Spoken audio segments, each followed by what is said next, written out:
반갑습니다. 송주준입니다. 오늘 저는 정은경 청장에 대한 이야기를 좀 해보고자 합니다. 제가 지금 정은경 청장을 계속해가지고 지적하는 이유는 딱 한 가지입니다. 자의가 됐건 타의가 됐건 정은경이라고 하는 사람은 문재인 정부의 이미지 메이커로서의 역할을 지금 하고 있기 때문에 그렇죠. 어떤 정책에 대해서 그리고 또 현안에 대해서 우리가 판단을 할 때는 이미지에 현혹돼서는 안 됩니다. 이미지에 현혹이 된다라는 건 감정에 치우쳐서 한다라는 것이고, 그런 식으로 정치를 했다가는 현실이 왜곡될 수밖에 없습니다. 단기적으로 봤을 때는 좋은 것처럼 보이겠죠. 세상이 전부 다 아름다운 것처럼 느껴지겠죠. 정말로 시간이 조금만 지나면 이 문제가 다 끝날 것처럼 여겨지겠죠. 그러나 그거는 우리의 꿈일 뿐입니다. 저는 그래서 지금 이 순간에 발생하고 있는 그 무료 백신과 관련된 문제, 그 문제도 이것으로부터 크게 다르지 않다라고 생각을 해요. 본질에 치우치지 않고 자꾸 격가지들의 신경을 쓰다 보니까 그런 현실적인 어떤 관리 부재의 문제가 발생하는 거겠죠. 오늘 저는 이 부분에 대해서 논의를 좀 해보고자 합니다. 그리고 이 부분과 연관이 돼서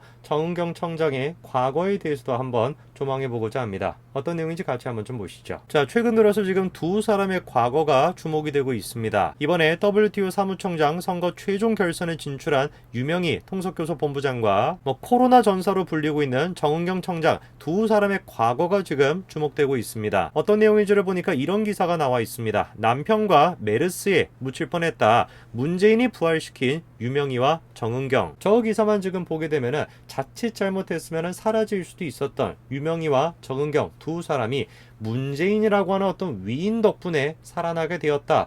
이런 암시를 지금 하고 있는 것 같은데요. 구체적으로 어떤 내용인지 한번 살펴봐야 되겠습니다. 자, 유명희 본부장은 이번에 WTO 사무총장 선거 결선에 진출을 했습니다. 자, 그런데 이번에 과거가 흥미롭습니다. 2018년 11월 돌연 사표를 제출했었다라고 해요. 문재인 정부가 출범을 하면서 더 이상 승진할 가능성이 없다라고 판단했다라는 거죠. 유명희 본부장 입장에서는 당연히 사표를 쓰지 않겠습니까? 전 정권과 관련된 모든 것들을 갖다가 다 적폐다 라면서 지금 몰아붙이고 있는데, 자기도 마찬가지로 적폐가 될 운명에 놓였는데 어떻게 사표를 안 쓰고 버티겠습니까? 특히나 유명희 씨가 걱정이 됐던 것은 무엇이냐면 남편이 다른 사람이 아니라 정태욱 전 의원이에요. 그러니까 지금 이거는 빼도 박도 못하고 그냥 적폐로 낙인 찍히게 생기지 않았습니까? 당연히 그러면 사표를 내고 빨리 떠나는 게 상책이겠죠. 그런데 어떻게 된 것인지 문재인 대통령이 유명희 본부장을 적폐다 이렇게 몰아가지 않고 자기 정부 쪽으로 이렇게 안아줬다라는 겁니다. 의아하죠. 문재인 대통령이라면 기꺼이 적폐다라고 하면서 쫓아냈을 텐데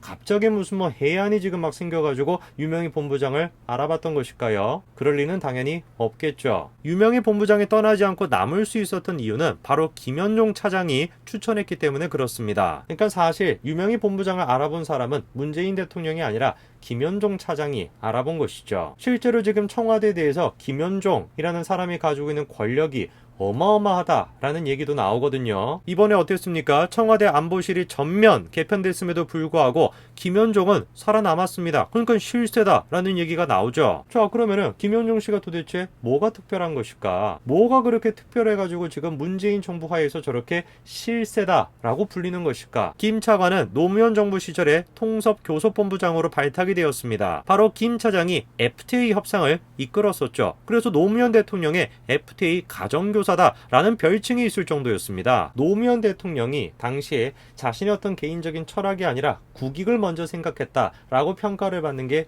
두 가지가 있죠. 하나가 이라크 파병, 두 번째가 한미 FTA. 바로 그 두 가지 점 때문에 노무현 대통령은 국익을 생각한 그래도 대통령이었다라고 평가를 받습니다. 아무리 개인적인 생각이 다르다라고 해도 국가적인 차원에서 미국과의 우호적인 관계를 결코 끊지 않으려고 했었죠. 물론 이런 식의 모습은 현재 문재인 대통령에게는 전혀 보이지 않습니다. 사실 지금 문재인 정부가 보여주고 있는 외교도 얼마나 웃깁니까? 그 한쪽으로는 WTO에 지금 사무총장을 만들어낼 수 있다 이런 얘기까지 나올 정도면 대한민국이 얼마나 지금 세계화가 되어 있는 나라라는 거겠습니까? 근데 그런 나라가 반일이라고 하는 말도 안 되는 지금 또 일을 벌이고 있는 거죠. 문재인 정부는 한마디로 얘기해서 정치 철학이 없는 겁니다. 모든 것을 그냥 단순하게 선거에 유리하냐 유리하지 않냐 그거로 기초해가지고 판단하고 있는 거죠. 그 WTO도 진정으로 세계화 뭔가를 원해가지고 하는 거겠어요? 그냥 자기 표에 도움이 되니까 그거 밀어붙이는 거지. 뭐 별다른 이유는 없을 것 같습니다. 자, 그리고 또 마찬가지로 과거가 지금 재조명되고 있는 사람이 정은경 청장입니다. 자, 예전에 지금 보시니까 2016년 당시에 메르스가 한창 유행이지 않았습니까? 그런데 그때 정은경 질본 긴급상황센터장도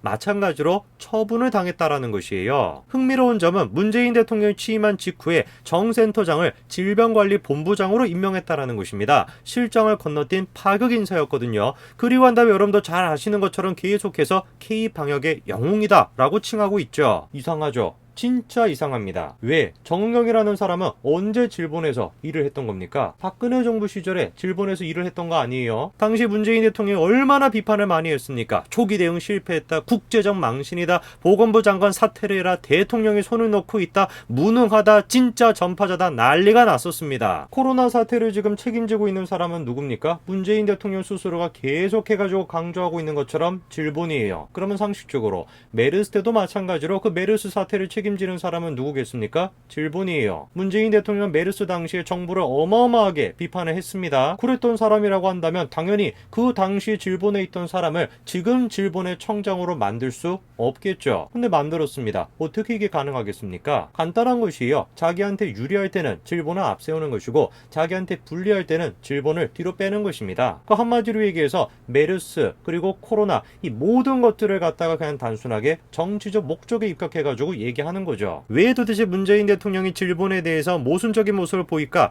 그 답을 우리가 여기서 찾을 수 있을 것 같습니다. 정은경 질병본부장이 다른 사람이 아니라 서울대 운동권 83학번이었다라는 것이에요. 즉 메르스 때는 박근혜 정부가 다 잘못한 것이고 질본은 잘못이 없고 그리고 코로나 때 같은 경우는 질본이 지금 주도해가지고 하고 있는 것이다. 이런 식의 지금 모순적인 모습이 보이는 이유는 딱 한 가지. 정치적인 목적을 가지고 접근하고 있기 때문에 그렇다라는 거죠. 한마디로 얘기해서 제 식구 감싸게 하는 것입니다. 이런 식으로 국민의 안전과 직결이 될 수 있는 문제를 정치화시키는 것은 상당히 위험합니다. 현실을 있는 그대로 바라보지 못하게 되기 때문에 그래요. 조금만 잘해도 엄청 잘한 것처럼 포장을 시키다 보니까 잘못한 것을 지적하는 것조차 쉽지 않게 되는 것입니다. 제가 걱정이 되는 것은 무엇이냐면 정무청장도 마찬가지로 자의반 타의반으로 이런 식의 지금 문재인 대통령의 행보에 일조를 하고 있다라는 생각이 든다라는 거죠. 가장 최근까지도 정은경 청장은 계속해가지고 흰머리를 고수하고 있습니다. 저 모습을 보고 다음과 같은 기사가 나와요. 흰머리는 늘어갔고 얼굴도 수척해졌다.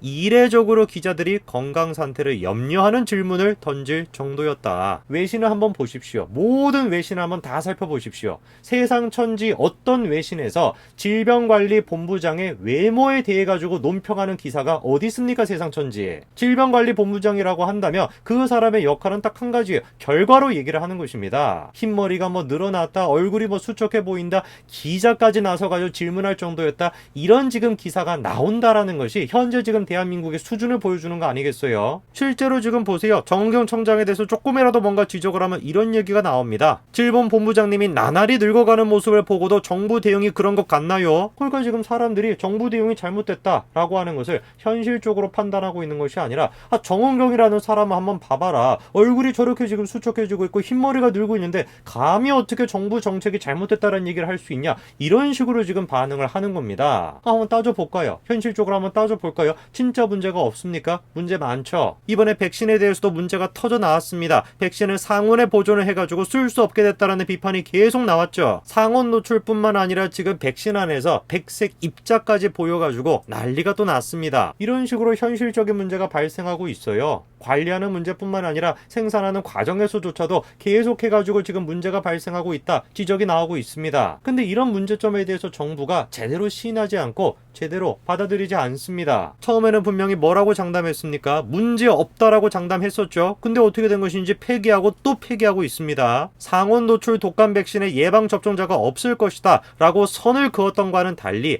3,000여 명이나 넘어섰고, 9월 22일 브리핑에서는 제조상의 문제나 제조사의 백신 생산상의 문제가 아니라는 점을 분명하게 말씀드린다라고 했는데 제조 과정에 문제가 있는 것으로 드러나고 있죠. 뭘 근거로 도대체 분명하게 말한다라는 것이고 뭘 근거로 도대체 선을 긋는다라는 것입니까? 그 근거가 과학적이고 현실적인 게 아니다라는 거예요. 그냥 이미지, 수척해 보이는 얼굴, 흰머리 이런 거를 근거로 해가지고 얘기하시는 거 아닙니까? 실제로 지지자들이 그런 식으로 지금 생각하고 있고, 저는 지금 정경 무슨 뭐 청장의 과거가 뭐 이랬다, 이런 연역이 있었다, 그렇기 때문에 현실의 모든 것들을 다 그렇게 생각해야 된다, 그런 주장을 제가 하는 것이 아닙니다. 제가 지적하고 싶은 것은 정은경이라고 하는 이미지, 정은경이라고 하는 배경을 문재인 정부가 지금 사용해 먹고 있다, 그 점을 제가 지금 지적하고 싶은 겁니다. 국민의 안전과 관련된 이 코로나 사태는 전적으로 현실적이고 과학적인 입장을 가지고 접근해야 되는 것이지 정치적 이미지를 가지고 접근해서는 안 될 것입니다. 오늘까지 말씀드리겠습니다. 감사합니다.